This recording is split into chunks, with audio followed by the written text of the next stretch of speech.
O Evangelho segundo o Espiritismo. Allan Kardec. Capítulo 10. Bem-aventurados aqueles que são misericordiosos. Perdoai para que Deus vos perdoe. Reconciliar-se com os adversários. O sacrifício mais agradável a Deus. O argueiro e a trave no olho. Não julgueis a fim de que não sejais julgados. Que aquele que estivesse em pecado lhe atire a primeira pedra. Instruções dos Espíritos. Perdão das ofensas. A indulgência. É permitido repreender os outros? Observar as imperfeições de outrem? Divulgar o mal alheio? Perdoai para que Deus vos perdoe. Bem-aventurados aqueles que são misericordiosos, porque eles próprios obterão misericórdia. São Mateus, capítulo 5, versículo 7. Se perdoardes aos homens as faltas que eles fazem contra vós, vosso Pai Celestial vos perdoará também vossos pecados. Mas se não perdoardes aos homens quando eles vos ofendes, vosso Pai não vos perdoará vossos pecados. São Mateus, capítulo 6, versículos 14 e 15. Se vosso irmão pecou contra vós, ide lhe exibir sua falta em particular, entre vós e ele. Se ele vos escuta, tereis ganho vosso irmão. Então Pedro, se aproximando, lhe disse: Senhor, quantas vezes perdoarei ao meu irmão, quando ele houver pecado contra mim? Será até 7 vezes? Jesus lhe respondeu: Eu não vos digo até 7 vezes, mas até 70 vezes 7 vezes. São Mateus, capítulo 18, versículo 15, 21 e 22. A misericórdia é complemento da doçura, porque aquele que não é misericordioso não saberia ser brando e pacífico. Ela consiste no esquecimento e no perdão das ofensas. O ódio e o rancor denotam uma alma sem elevação nem grandeza. O esquecimento das ofensas é próprio da alma elevada, que está acima dos insultos que lhe pode dirigir. Uma é sempre ansiosa, de uma suscetibilidade desconfiada e cheia de fel. A outra é calma, cheia de mansuetude e de caridade. Ai daquele que diz: Eu nunca perdoarei. Porque se não for condenado pelos homens, certamente o será por Deus. Com que direito reclamará o perdão das suas próprias faltas, se ele mesmo não perdoa as dos outros? Jesus nos ensina que a misericórdia não deve ter limites, quando diz para perdoar ao seu irmão não 7 vezes, mas 70 vezes 7 vezes. Mas há 2 maneiras bem diferentes de perdoar.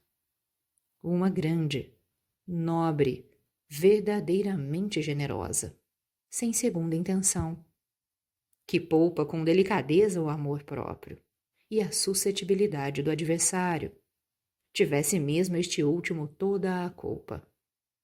A segunda, pela qual o ofendido, ou aquele que acredita ser, impõe ao outro condições humilhantes e faz sentir o peso de um perdão que irrita, em lugar de acalmar. Se estende a mão não é com benevolência, mas com ostentação, a fim de poder dizer a todo mundo: Vede quanto sou generoso. Em tais circunstâncias é impossível que a reconciliação seja sincera de parte a parte. Não está aí a generosidade. É um modo de satisfazer o orgulho. Em toda contenda há aquele que se mostre mais conciliador, que prove mais desinteresse, caridade e verdadeira grandeza d'alma, conquistará sempre a simpatia das pessoas imparciais. Você está ouvindo o canal Eu Ouvi Aquele Livro. Reconciliar-se com os adversários. reconciliai-vos o mais depressa com o vosso adversário, enquanto estáis com ele no caminho, para que vosso adversário não vos entregue ao juiz, e que o juiz não vos entregue ao ministro da justiça, e que sejais aprisionado. Eu vos digo em verdade que não saireis de lá enquanto não houverdes pago até o último óbolo. São Mateus capítulo 5, versículo 25 e 26. Há na prática do perdão e na do bem em geral mais que um efeito moral. Há também um efeito material. Sabe-se que a morte não nos livra dos nossos inimigos. Os espíritos vingativos perseguem frequentemente com seu ódio, além do túmulo, aqueles contra os quais conservaram o rancor. Por isso o provérbio que diz: morto o animal, morto o veneno. Falso, quando aplicado ao homem. O espírito mau espera que aquele a quem quer mal esteja preso ao corpo e menos livre, para o atormentar mais facilmente, ou atingir em seus interesses ou em suas mais caras afeições. É preciso ver nesse fato a causa da maioria dos casos de obsessão, daqueles, sobretudo, que apresentam uma certa gravidade, como a subjugação e a possessão. O obsediado e o possesso são, pois, quase sempre vítimas de uma vingança anterior, à qual provavelmente deram lugar pela sua conduta. Deus o permite para os punir do mal que eles próprios fizeram, ou, se não o fizeram, por terem faltado com indulgência e caridade, não perdoando. Importa, pois, do ponto de vista da sua tranquilidade futura, reparar mais depressa os erros que cometeu contra seu próximo, perdoar seus inimigos, a fim de exterminar antes de morrer todo o motivo de dissensões, toda causa fundada de animosidade ulterior. Por esse meio, de um inimigo obstinado neste mundo pode-se fazer um amigo no outro. Pelo menos coloca o bom direito do seu lado, e Deus não deixa aquele que perdoou ser alvo de vingança. Quando Jesus recomenda reconciliar-se o mais depressa com o adversário, não é somente com vistas a apaziguar as discórdias durante a existência atual, mas evitar que elas se perpetuem nas existências futuras. Não saireis de lá, disse ele, enquanto não houverdes pago até o último óbolo, quer dizer, satisfeita completamente a justiça de Deus. O sacrifício mais agradável a Deus. Se, pois, quando apresentardes vossa oferenda ao altar, vós vos lembrardes que o vosso irmão tem alguma coisa contra vós. Deixai a vossa dádiva aí ao pé do altar, e ide antes vos reconciliar com o vosso irmão, e depois voltai para oferecer vossa dádiva. São Mateus, capítulo 5, versículo 23 e 24. Quando Jesus disse: ide vos reconciliar com o vosso irmão, antes de apresentar vossa oferenda ao altar. Ensina que o sacrifício mais agradável ao Senhor é o do próprio ressentimento, que antes de se apresentar a Ele para ser perdoado, é preciso ter perdoado, e que se cometeu injustiça contra um de seus irmãos, é preciso a ter reparado. Só então a oferenda será agradável, porque virá de um coração puro de todo o mau pensamento. Ele materializa este preceito, porque os judeus ofereciam sacrifícios materiais. Devia conformar suas palavras aos seus usos. O cristão não oferece dádivas materiais, ele espiritualizou o sacrifício, mas o preceito com isso não tem senão mais força. Oferece sua alma a Deus, e essa alma deve estar purificada. Entrando no templo do Senhor, deve deixar do lado de fora todo o sentimento de ódio e de animosidade, todo mau pensamento contra seu irmão. Só então sua prece será levada pelos anjos aos pés do Eterno. Eis o que ensina Jesus por estas palavras: deixai vossa oferenda ao pé do altar, e de primeiro vos reconciliar com vosso irmão, se quereis ser agradáveis ao Senhor. O argueiro e a trave no olho. Por que vedes um argueiro no olho do vosso irmão, vós que não vedes uma trave no vosso olho? Ou como dizeis ao vosso irmão: deixai-me tirar um argueiro do vosso olho, vós que tendes uma trave no vosso? Hipócritas, tirai primeiramente a trave do vosso olho, e então vereis como podereis tirar o argueiro do olho do vosso irmão. São Mateus, capítulo 7, versículo 3 a 5. Um dos defeitos da humanidade é ver o mal de outrem antes de ver o que está em nós. Para se julgar a si mesmo, seria preciso poder se olhar no espelho, transportar-se de alguma sorte para fora de si e se considerar como uma outra pessoa, em se perguntando: que pensaria eu se visse alguém fazendo o que faço? Incontestavelmente é o orgulho que leva o homem a se dissimular seus próprios defeitos, tanto ao moral como ao físico. Esse defeito é essencialmente contrário à caridade, porque a verdadeira caridade é modesta, simples e indulgente. A caridade orgulhosa é um contrassenso, uma vez que esses dois sentimentos se neutralizam um ao outro. Como com efeito um homem bastante vão para crer na importância de sua personalidade e na supremacia de suas qualidades, pode ter ao mesmo tempo bastante abnegação para fazer ressaltar em outro o bem que o poderia eclipsar, em lugar do mal que o poderia realçar?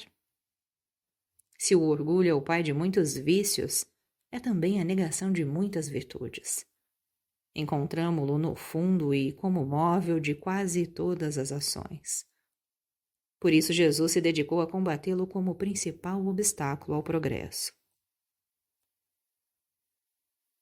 Não julgueis a fim de que não sejais julgados. Aquele que estiver sem pecado, lhe atire a primeira pedra. Não julgueis, a fim de que não sejais julgados, porque vós sereis julgados segundo houverdes julgar os outros. E se servirá para convosco da mesma medida da qual vos servistes para com eles. São Mateus capítulo 7, versículos 1 e 2. Então os escribas e os fariseus lhe conduziram uma mulher que tinha sido surpreendida em adultério, e a fizeram ficar de pé, no meio do povo. E disseram a Jesus: Mestre, esta mulher vem de ser surpreendida em adultério. Ora, Moisés nos ordena na lei para lapidar as adúlteras. Qual é, pois, sobre isso o vosso sentimento? Eles diziam isso o tentando, a fim de ter do que o acusar. Mas Jesus, abaixando-se, escrevia com seu dedo sobre a terra. Como continuassem a interrogá-lo, ele se ergueu e lhes disse: que aquele dentre vós que estiver sem pecado, lhe atire a primeira pedra. Depois, se abaixando de novo, continuou a escrever sobre a terra. Mas eles, ouvindo-o falar assim, se retiraram um após outro, os velhos saindo primeiro.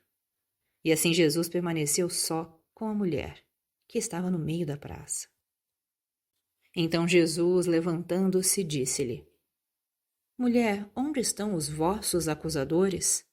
Ninguém vos condenou? Ela lhe disse: Não, Senhor. Jesus lhe respondeu: Eu também não vos condenarei, não mais. Ide e no futuro não pequeis mais. São João, capítulo 8, versículos 3 a 11. Aquele que estiver sem pecado lhe atire a primeira pedra, disse Jesus. Esta máxima nos faz da indulgência um dever, porque não há ninguém que dela não tenha necessidade para si mesmo. Ela nos ensina que não devemos julgar os outros mais severamente do que julgaríamos a nós mesmos, nem condenar em outrem o que nos desculpamos em nós. Antes de censurar uma falta de alguém, vejamos se a mesma reprovação não pode recair sobre nós. A censura lançada sobre a conduta de outrem pode ter dois motivos: reprimir o mal ou desacreditar a pessoa cujos atos se criticam. Este último motivo não tem jamais desculpa, porque é da maledicência e da maldade. O primeiro pode ser louvável e se torna mesmo um dever em certos casos, uma vez que disso deve resultar um bem, e sem isso o mal não seria jamais reprimido na sociedade. O homem, aliás, não deve ajudar o progresso de seu semelhante? Não seria preciso, pois, tomar no sentido absoluto este princípio. Não julgueis, se não quiserdes ser julgados. Porque a letra mata e o espírito vivifica. Jesus não podia proibir de censurar o que é mal, uma vez que ele mesmo disso nos deu o exemplo, e o fez em termos enérgicos, mas quis dizer que a autoridade da censura está em razão da autoridade moral daquele que a pronuncia. Tornar-se culpável daquilo que se condena em outrem é abdicar essa autoridade. É mais, é se arrogar o direito de repressão. A consciência íntima, de resto, recusa todo respeito e toda submissão voluntária àquele que, estando investido de um poder qualquer, viola as leis e os princípios que está encarregado de aplicar. Não há autoridade legítima aos olhos de Deus, senão aquela que se apoia sobre o exemplo que dá do bem. É o que ressalta igualmente das palavras de Jesus. Você está ouvindo o canal Eu Ouvi Aquele Livro. Instruções dos Espíritos. Perdão das ofensas. Quantas vezes perdoarei a meu irmão? Vós as perdoareis não 7 vezes, mas 70 vezes 7. Eis uma dessas palavras de Jesus que mais devem atingir a vossa inteligência e falar mais alto ao vosso coração. Comparai essas palavras de misericórdia com as da oração tão simples, tão resumida e tão grande em suas aspirações, que Jesus dá aos seus discípulos, e encontrareis sempre o mesmo pensamento. Jesus, o justo por excelência, responde a Pedro: perdoarás, mas sem limites. Perdoarás cada ofensa, tão frequentemente quanto a ofensa te seja feita. Ensinarás aos teus irmãos esse esquecimento de si mesmo que os torna invulneráveis contra o ataque, os maus procedimentos e as injúrias. Será brando e humilde de coração, não medindo jamais a tua mansuetude. Farás, enfim, o que desejas que o Pai Celestial faça por ti. Não tem ele que te perdoar frequentemente? E conta o número de vezes que seu perdão desce para apagar tuas faltas? Escutai, pois, essa resposta de Jesus, e como Pedro, aplicai-a a vós mesmos. Perdoai, usai de indulgência, sede caridosos, generosos, pródigos mesmo de vosso amor. Dai, porque o Senhor vos restituirá. Perdoai, porque o Senhor vos perdoará. Abaixai-vos, porque o Senhor vos elevará. Humilhai-vos, porque o Senhor vos fará sentar à sua direita. Ide, meus bem-amados, estudai e comentai estas palavras que vos dirijo da parte daquele que, do alto dos esplendores celestes, está voltado sempre para vós, e continua com amor a tarefa ingrata que começou há 18 séculos. Perdoai, pois, aos vossos irmãos como tende necessidade que se vos perdoe, a vós mesmos. Se os seus atos vos foram pessoalmente prejudiciais, é um motivo a mais para serdes indulgentes, porque o mérito do perdão é proporcional à gravidade do mal. Não haveria nenhum em filtrar os erros de vossos irmãos, se eles não houvessem feito senão ofensas leves. Espíritas, não ouvideis jamais de que, tanto por palavras como por ações, o perdão das injúrias não deve ser uma palavra vã. Se vós vos dizeis espíritas, sede-o, pois. Olvidai o mal que se vos pôde fazer e não penseis senão uma coisa: o bem que podeis realizar. Aquele que entrou neste caminho, dele não deve se afastar, mesmo pelo pensamento, porque sois responsáveis pelos vossos pensamentos, que Deus conhece. Fazei, pois, que eles estejam despojados de todo sentimento de rancor. Deus sabe o que permanece no fundo do coração de cada um. Feliz, pois, aquele que pode cada noite adormecer dizendo: não tenho nada contra o meu próximo. Simeão Bourdieu, 1862. Perdoar aos inimigos é pedir perdão para si mesmo. Perdoar seus amigos é dar-lhes uma prova de amizade. Perdoar as ofensas é mostrar que se tornou melhor. Perdoai, pois, meus amigos, a fim de que Deus vos perdoe, porque se sois duros, exigentes, inflexíveis, se tendes rigor mesmo por uma ofensa leve, como quereis que Deus esqueça que cada dia tendes maior necessidade de indulgência? Ó, ai daquele que diz: eu nunca perdoarei, porque pronuncia a sua própria condenação. Quem sabe, aliás, se descendo em vós mesmos não fostes o agressor? Quem sabe se, nessa luta que começa por um golpe de espinho e acaba por uma ruptura, não iniciastes o primeiro golpe? Se uma palavra ofensiva se não vos escapou? Se usastes de toda a moderação necessária? Sem dúvida, vosso adversário errou em se mostrar muito suscetível, mas é para vós uma razão para serdes indulgentes e de não merecer a censura que lhe endereçais. Admitamos que fostes realmente o ofendido numa circunstância. Quem diz que não envenenastes a coisa por represálias e que não fizestes degenerar em querela séria aquilo que teria podido facilmente cair no esquecimento? Se dependia de vós impedir-lhe as consequências, e se não o fizestes, sois culpados. Admitamos, enfim, que não tendes absolutamente nenhuma censura a vos fazer, e com isso não tereis senão maior mérito em vos mostrar clementes. Mas há duas maneiras bem diferentes de perdoar. Há o perdão dos lábios e o perdão do coração. Muitas pessoas dizem de seu adversário: eu lhe perdoo, enquanto que interiormente experimentam um secreto prazer do mal que lhe acontece, dizendo para si mesmas que ele não tem senão o que merece. Quantos dizem: eu perdoo, e que acrescentam: mas não me reconciliarei nunca, não quero revê-lo em minha vida. Está aí o perdão segundo o Evangelho? Não. O verdadeiro perdão, o perdão cristão, é aquele que lança um véu sobre o passado. É o único que vos será contado. Porque Deus não se contenta com a aparência.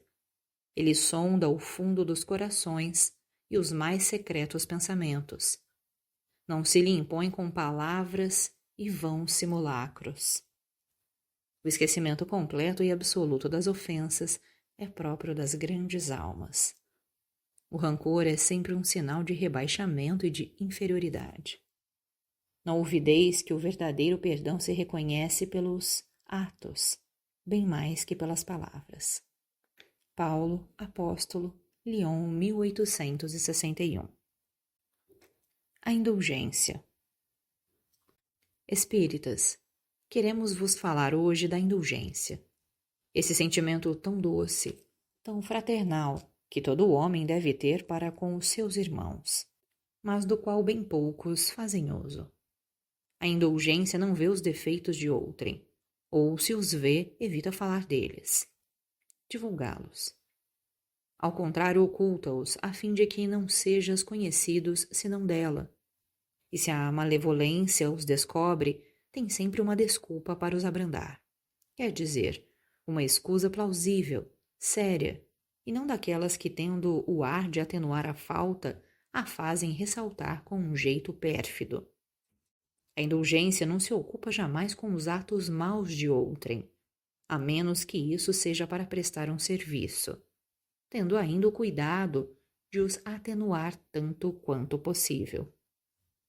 Não faz observação chocante, não tem censura nos lábios, mas somente conselhos o mais frequentemente velados.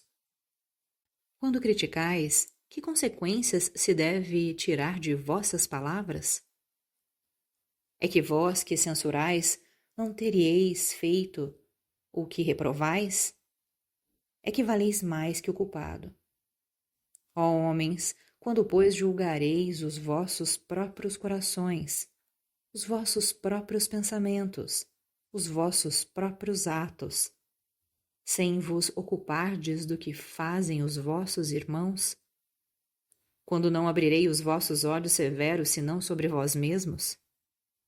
Sede, pois, severos para convosco, indulgentes para com os outros. Pensai naquele que julga em última instância, que vê os pensamentos secretos de cada coração, e que por conseguinte desculpa frequentemente as faltas que censurais, ou condena o que desculpais, porque conhece o móvel de todos os atos, e que vós, que proclamais tão alto, anátema, tenhais talvez cometido faltas mais graves. Sede indulgentes, meus amigos, porque a indulgência atrai, acalma, reergue, ao passo que o rigor desencoraja, afasta e irrita. José, Espírito Protetor, Bordeaux, 1863. Sede indulgentes para com as faltas de outrem, quaisquer que sejam. Não julgueis com severidade senão as vossas próprias ações, e o Senhor usará de indulgência para convosco, como dela usastes para com os outros. Sustentai os fortes, encorajai-os à perseverança, fortificai os fracos em lhes mostrando a bondade de Deus, que considera um menor arrependimento. Mostrai a todos o anjo do arrependimento, estendendo sua branca asa sobre as faltas dos humanos, e as velando assim aos olhos daquele que não pode ver o que é impuro. Compreendei todos a misericórdia infinita de vosso Pai, e não ouvideis jamais de lhe dizer pelos vossos pensamentos, e sobretudo pelos vossos atos. Perdoai-nos as nossas ofensas, como perdoamos a aqueles que nos ofenderam. Compreendei bem o valor dessas sublimes palavras. Não só sua letra é admirável, mas também o ensino que ela encerra. Que pedis ao Senhor em lhe solicitando vosso perdão? Apenas o esquecimento de vossas ofensas? Esquecimento que vos deixa no nada, porque se Deus se contenta em esquecer as vossas faltas, ele não pune, mas tampouco não recompensa. A recompensa não pode ser o prêmio do bem que não se fez, e ainda menos do mal que se fez, fosse esse mal esquecido. Em lhe pedindo perdão de vossas transgressões, vós lhe pedis o favor de suas graças, para nelas não mais cairdes. A força necessária para entrar num novo caminho, caminho de submissão e de amor no qual podereis somar a reparação ao arrependimento. Quando perdoardes aos vossos irmãos, não vos contenteis em estender o véu do esquecimento sobre as suas faltas. Esse véu frequentemente é bem transparente aos vossos olhos. Levai-lhes o amor ao mesmo tempo que o perdão. Fazei por eles o que pedireis ao vosso Pai Celeste fazer por vós. Substituí a cólera que mancha pelo amor que purifica. Pregai pelo exemplo essa caridade ativa, infatigável, que Jesus vos ensinou. Pregai como ele próprio o fez enquanto viveu sobre a terra, visível aos olhos do corpo, e como a prega ainda, sem cessar, desde que não é mais visível, senão aos olhos do Espírito. Segui esse divino modelo, caminhai sobre seus passos. Eles vos conduzirão ao lugar de refúgio, onde encontrareis o repouso depois da luta. Como ele, carregai-vos todos de vossa cruz, e escalai penosamente, mas corajosamente o vosso Calvário. No cume está a glorificação. São João, Bispo de Bordeaux, 1862. Caros amigos, sede severos para convosco, indulgentes para com as fraquezas dos outros. É ainda uma prática da santa caridade que bem poucas pessoas observam. Todos tendes más tendências a vencer, defeitos a corrigir, hábitos a modificar. Todos tendes um fardo mais ou menos pesado a depor para escalar o cume da montanha do progresso. Por que, pois, serdes tão clarividentes para com o próximo e tão cegos para vós mesmos? Quando, pois, cessareis de perceber no olho de vosso irmão o argueiro que o fere, sem olhar no vosso a trave que vos cega e vos faz caminhar de queda em queda? Crede em vossos irmãos os espíritos.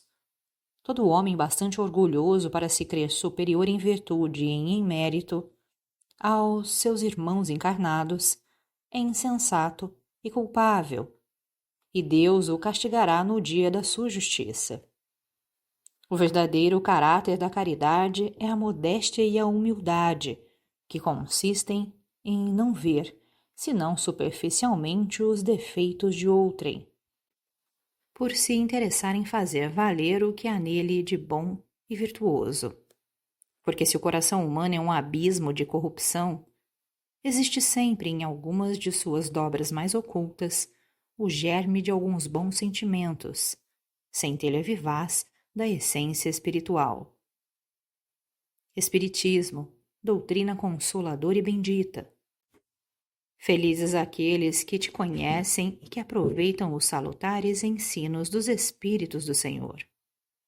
Para eles o caminho é iluminado, e em todo o seu percurso podem ler essas palavras que lhe indicam o meio de atingir o fim. Caridade prática, caridade de coração, caridade para com o próximo como para consigo mesmo. Numa palavra, caridade para com todos e amor de Deus acima de todas as coisas, porque o amor de Deus resume todos os deveres, e é impossível amar realmente a Deus sem praticar a caridade, da qual fez ele uma lei para todas as suas criaturas. De Fétre, Bispo de Nevers, Bordeaux. Ninguém sendo perfeito, segue-se que ninguém tem o direito de repreender seu vizinho? Seguramente não, uma vez que cada um de vós deve trabalhar para o progresso de todos, e sobretudo daqueles cuja tutela vos está confiada. Mas é uma razão de o fazer com moderação, com um fim útil, e não como se faz geralmente, pelo prazer de denegrir. Neste último caso, a censura é uma maldade. No primeiro, é um dever que a caridade manda cumprir com todo o respeito possível. E ainda a censura que se lança sobre os outros, ao mesmo tempo, deve-se a dirigir a si mesmo e se perguntar se não a merece. São Luís, Paris, 1860.